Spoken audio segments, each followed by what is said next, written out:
Vamos a esta tercera parte de esta presentación con el doctor Marcos Aguinis y esto que habíamos dicho, que hemos llamado un poco reflexiones sobre un país que no se resigna a ser enterrado. Fuerte, ¿no? Esto, Marcos. Fuerte el título, sí. Estas dos exposiciones han sido muy claras, muy elocuentes, precisas. Veremos las preguntas, pero hasta se me ocurre que son bastante irrefutables. Entonces uno recuerda cierta observación en cuanto a los caminos equivocados que suelen tomar ciertas comunidades. Y esos caminos equivocados no se toman porque los que conducen son malos, no. Ocurren porque los que conducen son imbéciles. Por eso.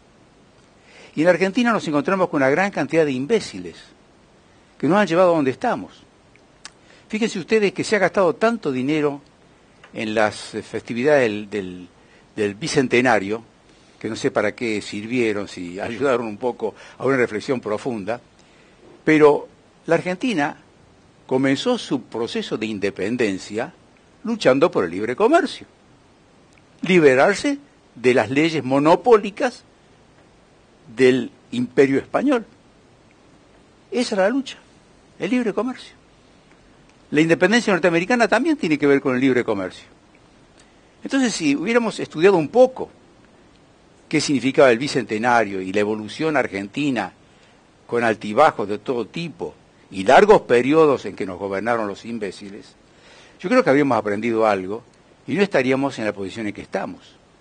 Y aquí decimos que es un país que se resiste a ser enterrado porque evidentemente pareciera que los esfuerzos que se hacen es para terminar de destruirla por completo.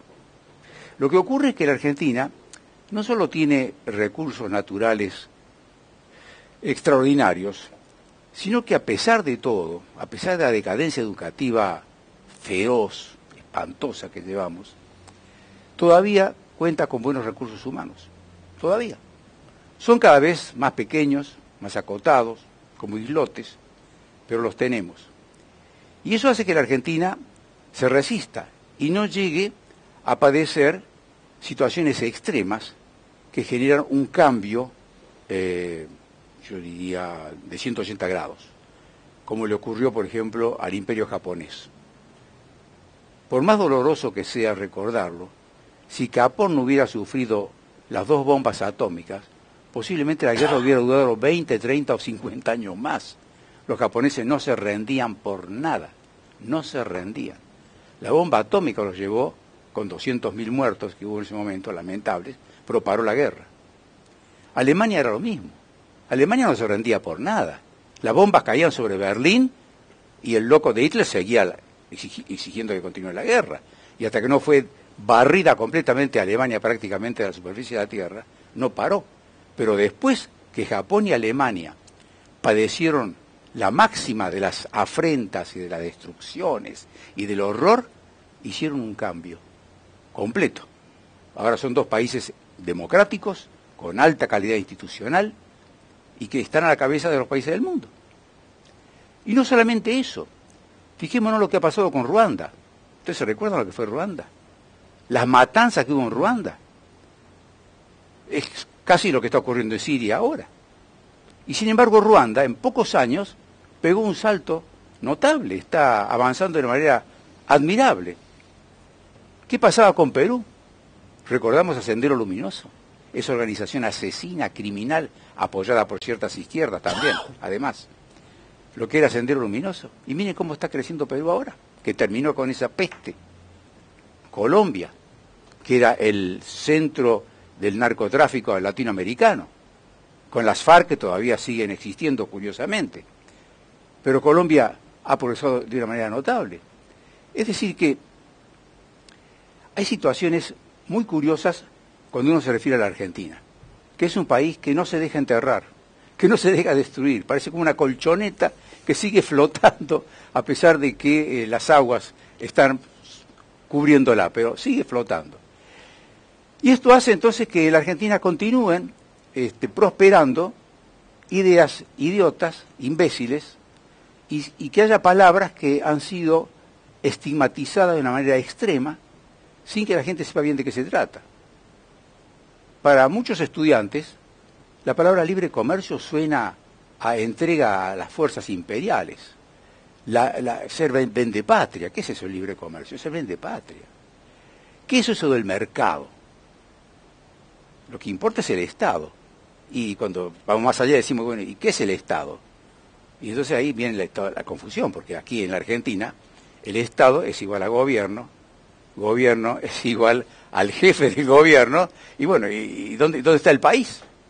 Es un Estado que en la Argentina se caracteriza por ser ausente, porque no cumple sus funciones esenciales, que es justamente conseguir que haya división de poderes, que haya previsibilidad, que haya respeto de la propiedad privada, que haya seguridad, que se combata la corrupción y no a los fiscales que denuncian a los corruptos, porque en la Argentina la cosa está al revés.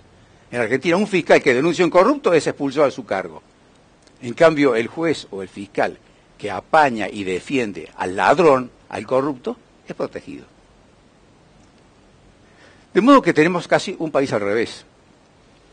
Y esto que se acaba de señalar demuestra que tiene un costo muy serio, es muy grave, porque esto se traduce en la disminución de la calidad de vida y el atraso del país. Se repite continuamente, que hay muchos capitales que andan flotando, navegando por nuestras cabezas como enormes zeppelins, con gran cantidad de dinero que quieren descender e invertir. Pero en la Argentina no van a venir a invertir si no hay seguridad jurídica, si los tres poderes de la República no son independientes y no se controlan.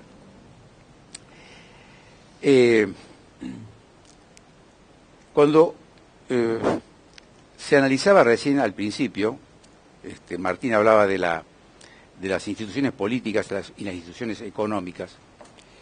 En la Argentina, en lo económico, hay enormes prejuicios que están profundamente arraigados y hace que la sociedad no sepa hacia dónde dirigirse. Por eso, ahora que estamos casi a un año de las PASO que darán lugar a los candidatos definitivos de las elecciones del año que viene, hay una gran confusión, una gran desorientación, porque no se sabe bien cuáles son las ideas rectoras que deberían encauzar el debate político o el debate de la Argentina que queremos o la Argentina que necesitamos empujar hacia adelante. No se sabe, porque las grandes ideas están ausentes y son muy sencillas, son muy simples. Aquí estamos discutiendo a veces de matices, que dicen, no, este es más de izquierda, este es más de derecha, ni se sabe bien qué es derecha, ni se sabe bien qué es izquierda hoy en día. Pero esos matices no son lo que importa en este momento. Yo creo que la Argentina, como consecuencia de lo que se ha venido analizando hasta ahora, con respecto a la calidad institucional, esa degradación profunda de la calidad institucional, Argentina necesita un gobierno de salvación nacional. Y salvación nacional tiene que ver con dividir claramente los tres poderes de una república. ¿Y por qué hay tres poderes de una república? ¿Por qué no hay dos? Porque tres poderes se controlan mejor que dos, y por supuesto mejor que uno. Los tres poderes tienen la función de controlarse en forma recíproca y no estar al servicio de uno de ellos, como está ocurriendo en Argentina. Si esos poderes no se controlan recíprocamente, entonces no hay república y las instituciones funcionan mal. Esto lleva, por cierto, a que cuando funcionan mal las instituciones, comienza a prosperar la delincuencia. La llamada en Argentina delincuencia de guante blanco, es decir, la que no deja huellas, y puede prosperar durante mucho tiempo. Esto produce un gran desaliento social. Y sobre esto quiero detenerme un ratito. A veces me da la sensación que la Argentina es un país que está anestesiado. No reacciona ante cosas graves que están ocurriendo acá. No reacciona ante la mega corrupción, no reacciona ante la expulsión de fiscales honestos o ante jueces deshonestos. No reacciona ante el aumento desenfrenado de la inseguridad, el ingreso masivo del narcotráfico. No reacciona, está como anestesiada. Ahora, esta anestesia no es solamente Argentina, ya que tenemos personas que nos están escuchando y siguiendo desde el exterior, también yo lo atribuiría a todo el continente.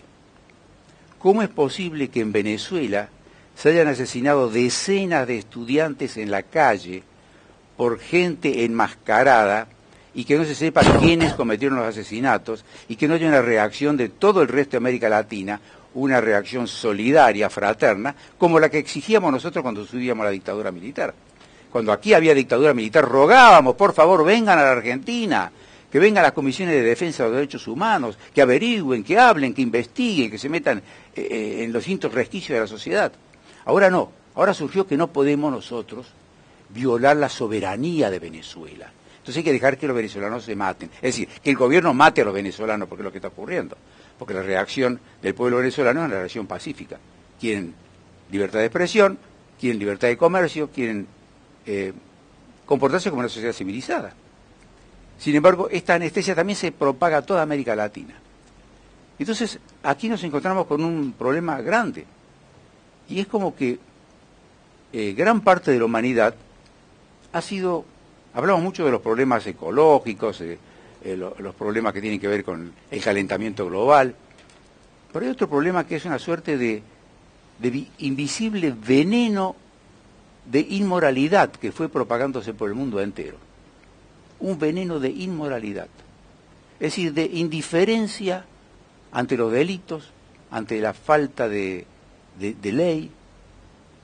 En la Argentina lo tenemos de una manera extrema y por eso hemos llegado al pozo en que estamos, y también existe en otras partes del mundo. Cuando elegí esa frase horrible diciendo un país que se resiste a ser enterrado, es porque estamos al lado del foso. Nos han llevado los imbéciles al lado del foso. Y lo grave es que hasta que haya un cambio de gobierno a fines del 2015, nos empujen un poquito más cerca del borde del foso. Y podemos caer. Y esto es necesario que se clarifique un poco, se clarifique y se entienda qué es lo que está ocurriendo acá.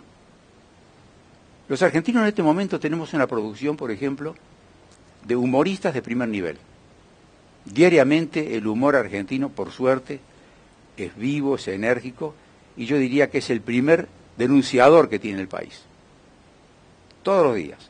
Y esto es muy bueno, porque no hay peor arma contra una tiranía que el humor. Los tiranos detestan el humor, saben que para ellos es lo peor que pueden. Tenemos una gran cantidad de muy buenos humoristas. Tenemos también una buena cantidad de periodistas, muy buenos. Pero al mismo tiempo ocurre algo terrible. Es como si, por ejemplo, hubiese un enfermo que está muy grave y llega un médico y lo examina al paciente y encuentra a través de los síntomas que va descubriendo que hay tal gravedad y llaman a una junta médica y todos coinciden que todo va muy mal y todo va muy mal, muy mal. Bueno, ¿y qué hacemos, doctor? Eso es lo que está pasando en la Argentina. Hay diagnósticos muy precisos. Se sabe claramente lo que le pasa al país y se sabe claramente qué es lo que necesita hacer el país. Y sin embargo es como que estamos perdiendo el tiempo en debates, en discusiones, en cosas menores que nos distraen.